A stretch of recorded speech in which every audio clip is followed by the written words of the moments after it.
अरुण शर्मा। शुरुआत एक बड़ी खबर के साथ करेंगे। इस वक्त की बड़ी खबर, कांगो के पूर्वी लोकतांत्रिक गणराज्य में बाढ़ आई है। बाढ़ में 200 से ज्यादा लोगों की मौत हो गई है। कई लोग अभी भी लापता हैं, जिनकी तलाश की जा रही है। बड़ी खबर आपको बता दें, कांगो के पूर्वी लोकतांत्रिक गणराज्य में बाढ़ आ गई है। बाढ़ में 200 से ज्यादा लोगों की मौत हो गई है। कई लोग हालांकि अभी भी लापता बताए जा रहे हैं, जिनकी तलाश वहां पर लगातार की जा रही है। राहत सामग्री भी इन लोगों को पहुंचाई जा रही है। रेस्क्यू ऑपरेशन भी किया जा रहा है, क्योंकि कई लोग लापता हैं, जिनकी तलाश की जा रही है। और बाढ़ से 200 लोगों की मौत हो गई है, लेकिन हजारों की संख्या में लोग विस्थापित हुए हैं। फिलहाल ये बड़ी खबर।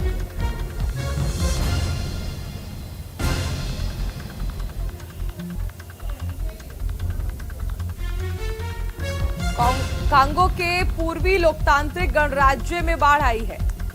200 से ज्यादा लोगों की मौत हो गई है और ये कहा जा रहा है कि मरने वालों का आंकड़ा अभी भी बढ़ सकता है, क्योंकि बाढ़ की एक विनाश लीला वहां पर देखने को मिली है।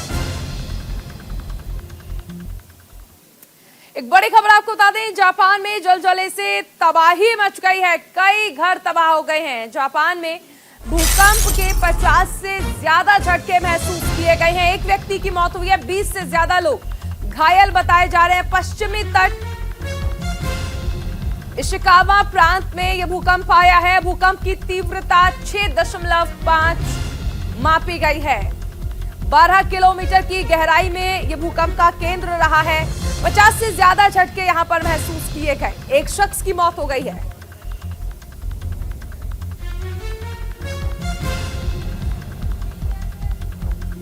जापान में भूकंप के जोरदार झटके महसूस किए गए। एक व्यक्ति की मौत हो गई है, 20 से ज्यादा लोग घायल हैं।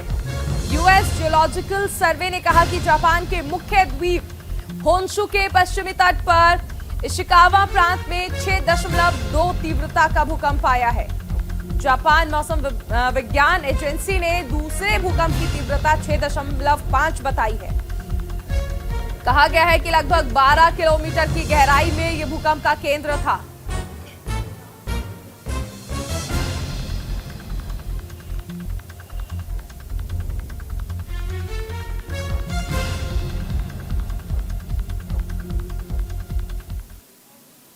और अब कर्नाटक विधानसभा चुनाव को लेकर एक बड़ी खबर आपको बता दें। आज पीएम मोदी का कर्नाटक में मेगा रोड शो होने वाला है। शिवमोगा ग्रामीण और नंजानगुडू में जनसभा करेंगे प्रधानमंत्री नरेंद्र मोदी। सुबह 10 बजे से दोपहर 2:30 बजे तक ये रोड शो चलेगा।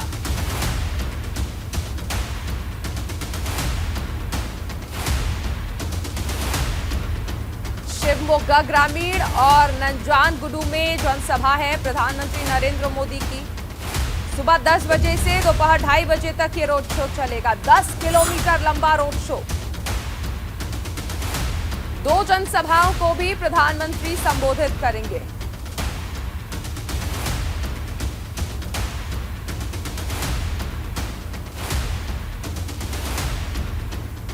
इसके साथ ही प्रधानमंत्री श्रीकांतेश्वर स्वामी मंदिर में भी पूजा अर्चना करेंगे।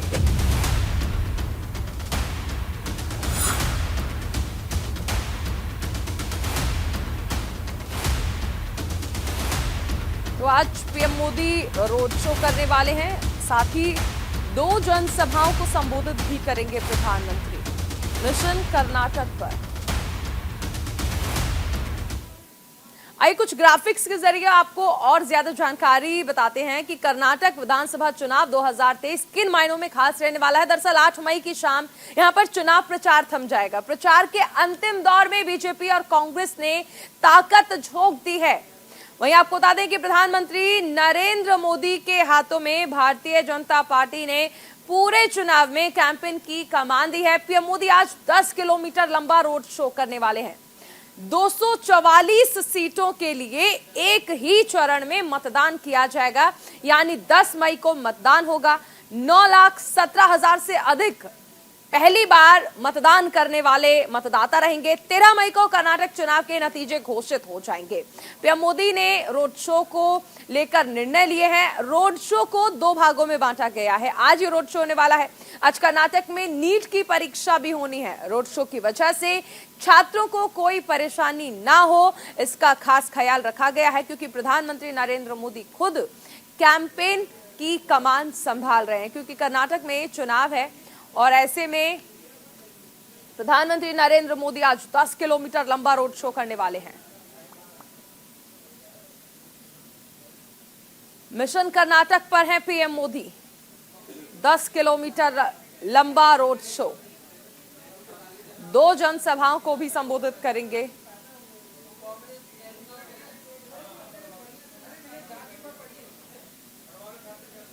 प्रचार अब अंतिम दौर में है। बीजेपी और कांग्रेस ने पूरी ताकत झोंक दी है।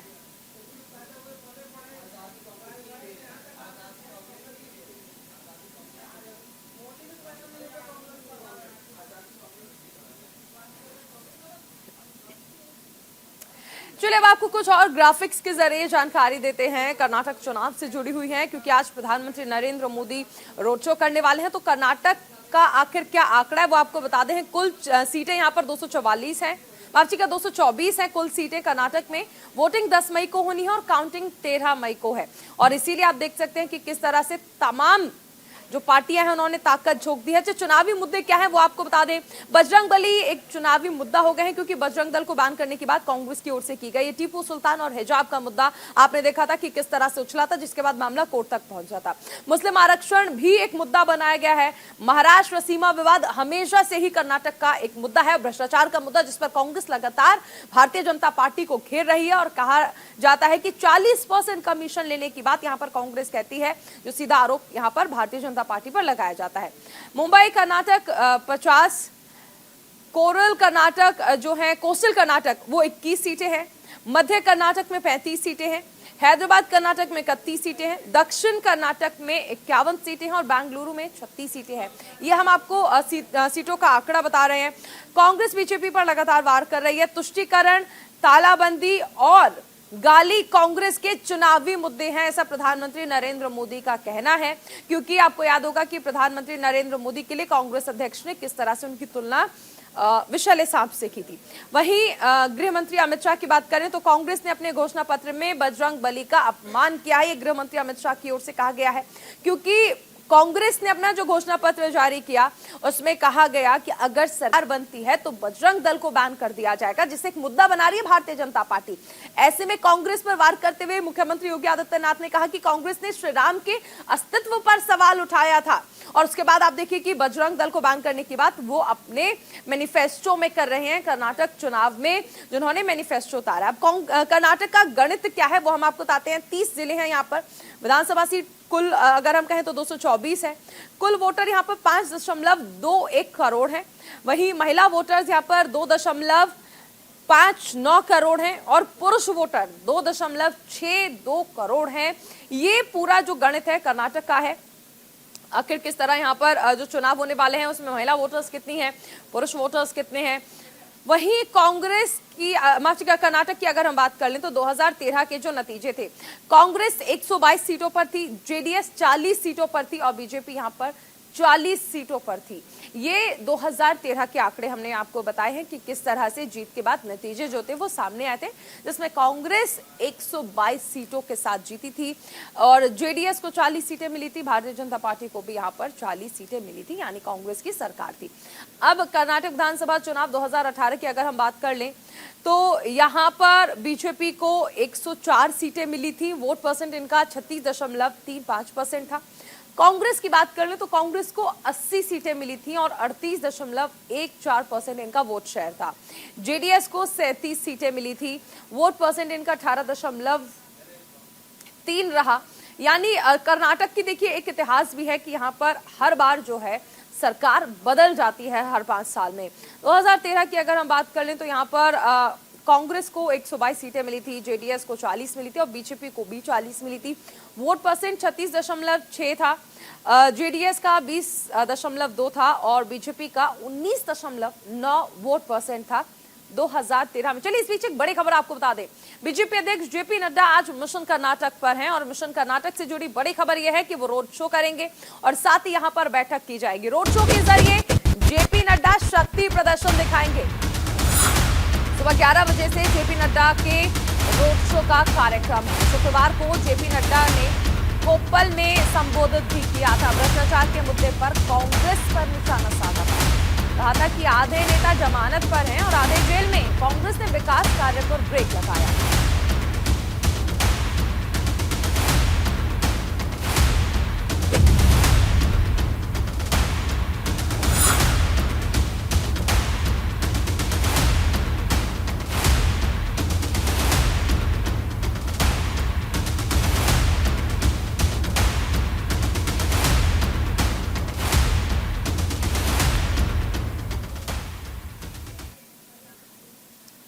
तो बीजेपी अध्यक्ष मिशन कर्नाटक पर हैं और आज उनके तमाम कार्यक्रम हैं। कुछ ग्राफिक्स के जरिए आपको जानकारी देते हैं।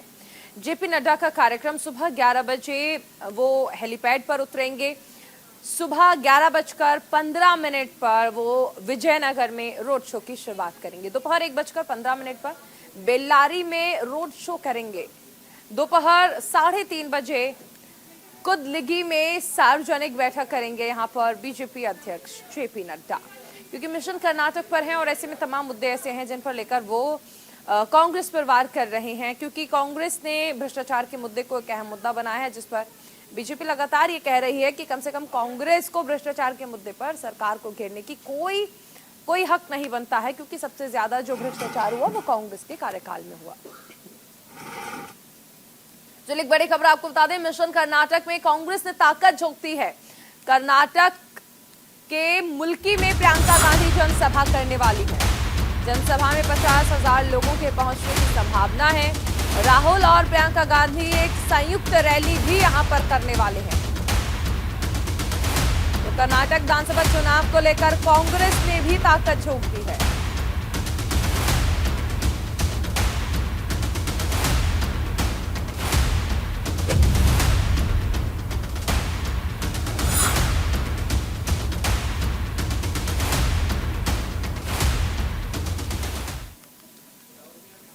इस बीच एक बड़ी खबर आपको बता दें, कर्नाटक में विधानसभा चुनाव को लेकर प्रचार लगातार जारी है। गृह मंत्री अमित शाह आज रोड शो करेंगे, साथ ही जनसभा भी करने वाले हैं। आज गृह मंत्री सुबह 10 बजे से शाम 5:30 बजे तक का कार्यक्रम है। यहां पर बेलगावी दक्षिण विधानसभा में शुरू करेंगे रोड शो। दोपहर 12:30 बजे अमित शाह रोड शो करेंगे। पब्लिक मीटिंग भी की जाएगी। अनकल विधानसभा में अंतिम रोड शो करेंगे वो।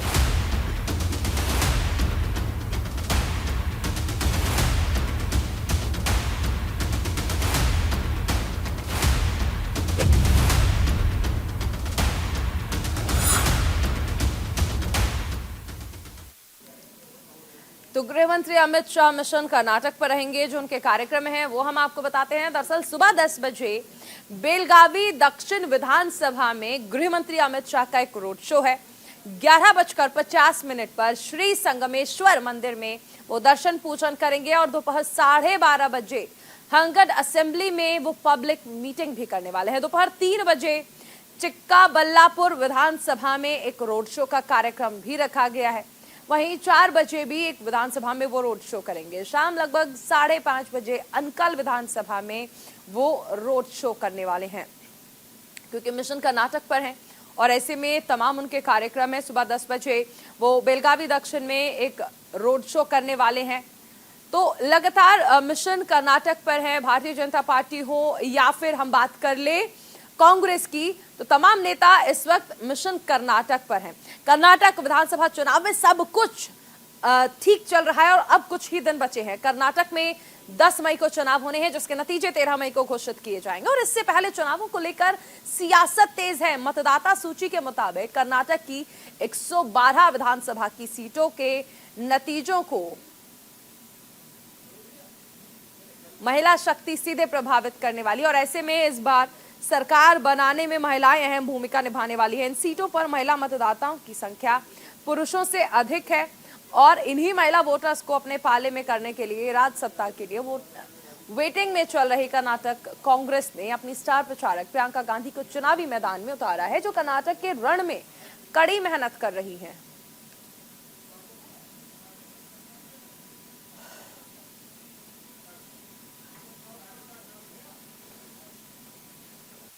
उत्तर प्रदेश विधानसभा चुनाव में बहुत मेहनत की, बहुत अच्छे मुद्दे उठाए। हालांकि मैं निजी तौर पे मानता हूं कि लड़की हूं, लड़ सकती हूं। चुनावी नारा नहीं है, ये महिला सशक्तिकरण का एक सोशल नारा हो सकता है, इस पर चुनाव नहीं लड़ सकते। लेकिन कर्नाटक में जिस तरह से प्रियंका गांधी ने जाके कमान संभाली है और उन्हें कांग्रेस अध्यक्ष मल्लिकार्जुन खड़गे की तरफ से करीब करीब 30 विधानसभा में सघन प्रचार करके कांग्रेस के पक्ष में माहौल बनाने की जिम्मेदारी सौंपी गई है। और उन्होंने महिलाओं से जुड़े हुए मुद्दे जो उठाए हैं, जो महिलाओं को मजबूत बनाने वाले मुद्दे हैं, चाहे वो 2000 रुपये महीना भत्ता देने वाला हो या ट्रांसपोर्ट में फ्री करने वाला हो, तो ये महिलाओं को अपील करता है।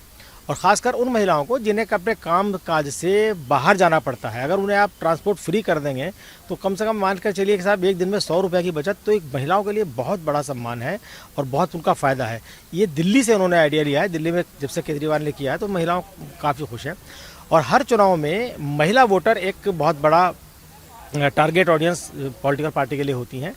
तो मुझे लगता है कि प्रियंका गांधी जो महिलाओं के बीच कोशिश कर रही हैं, और चूँकि इससे पहले कर्नाटक में कांग्रेस की सरकार रह चुकी थी, तो वहाँ इस कांग्रेस का इन मुद्दों का कांग्रेस को फायदा होगा। उत्तर प्रदेश विधानसभा चुनाव में बहुत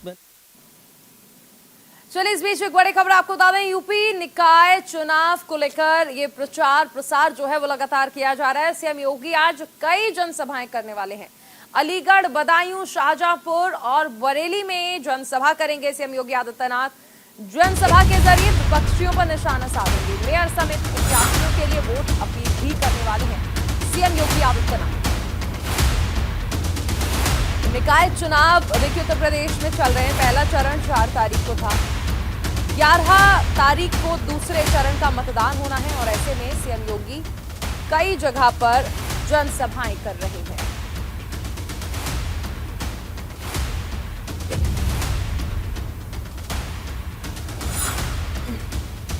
निकाय चुनाव को लेकर प्रचार प्रसार लगातार जारी है।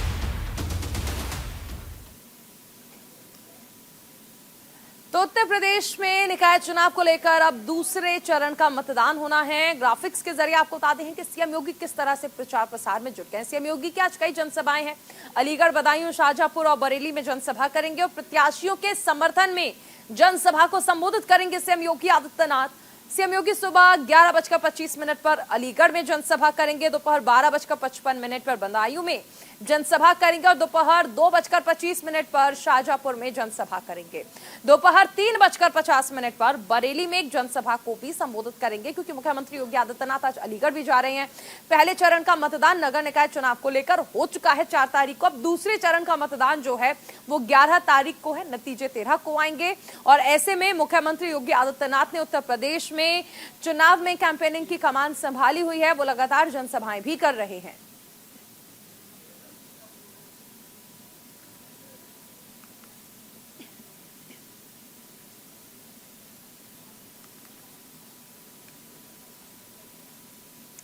चलिए, इस बीच एक बड़ी खबर आपको बता दें। सूत्रों के हवाले से एक बड़ी खबर है। मुख्तार अंसारी का करीबी जुगनू वालिया गिरफ्तार हो गया है। यूपी एसटीएफ ने पंजाब से गिरफ्तार किया है। कई मामलों में वांछित चल रहा था जुगनू वालिया। बड़ी खबर आपको बताई जा रही है। मुख्तार अंसारी का करीबी जुगनू वालिया गिरफ्तार किया गया है। यूपी एसटीएफ ने पंजाब से गिरफ्तार किया है।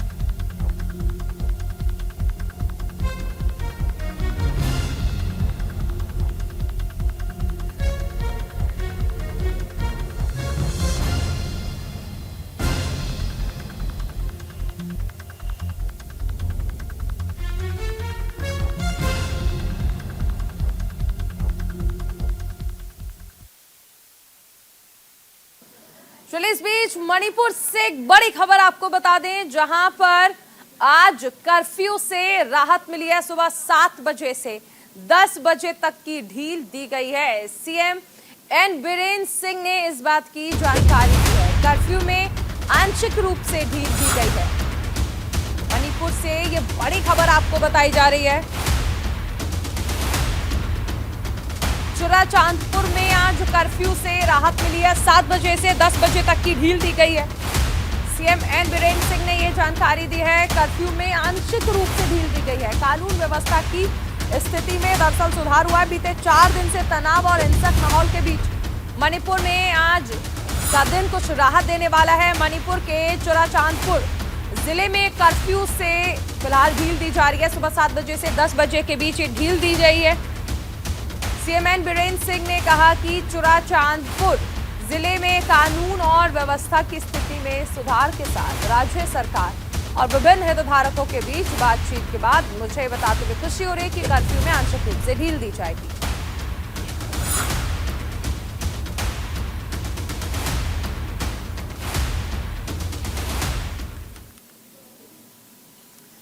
चलिए इस बीच एक बड़ी खबर आपको बता दें। दिल्ली के जंतर मंतर से एक बड़ी खबर आ रही है। पहलवानों के समर्थन में किसान संगठन उतर आए हैं। जंतर मंतर पर किसान और खाप संगठन धरना देंगे। कई राज्य से बड़ी संख्या में किसानों के पहुंचने की खबर है। पंजाब, हरियाणा, उत्तराखंड, राजस्थान से पहुंच रहे हैं किसान। ब्रजभूषण शरण सिंह के खिलाफ एक्शन की मांग यहां पर की जा रही है। दिल्ली के जंतर मंतर से यह बड़ी खबर, जहां पर कई किसान संगठन पहुंच गए हैं और किसान और खाप संगठन धरना दे रहे हैं। कई राज्य से बड़ी संख्या में किसानों के पहुंचने की खबरें आ रही हैं। पंजाब, हरियाणा, उत्तराखंड और राजस्थान से किसान यहां पहुंच रहे हैं। ब्रजभूषण शरण सिंह के खिलाफ एक्शन की मांग यहां पर की जा रही है।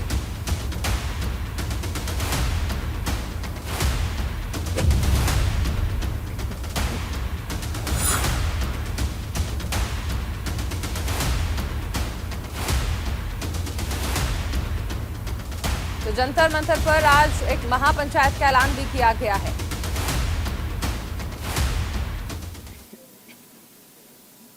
तो जंतर मंतर पर आज महापंचायत भी होगी और ऐसे में पहलवानों के प्रोटेस्ट में खाप की एंट्री क्यों हुई?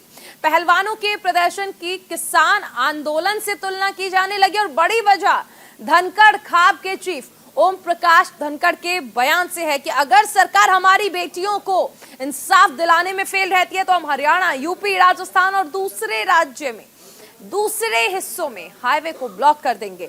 हमारी बेटियों की प्रतिष्ठा की लड़ाई है, जिन्होंने पूरे देश का मान बढ़ाया है। ब्रजभूषण शरण सिंह के खिलाफ कार्रवाई नहीं हुई है। बीजेपी महिला पहलवानों को सम्मान नहीं दे रही है। वोट बैंक के लिए एक आरोपी को बचा रही है भारतीय जनता पार्टी।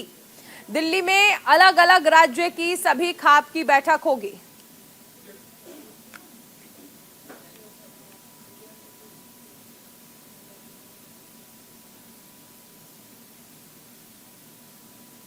और इसी के साथ इस बुलेटिन में फिलहाल इतना ही। आप बने रहिए न्यूज इंडिया के साथ।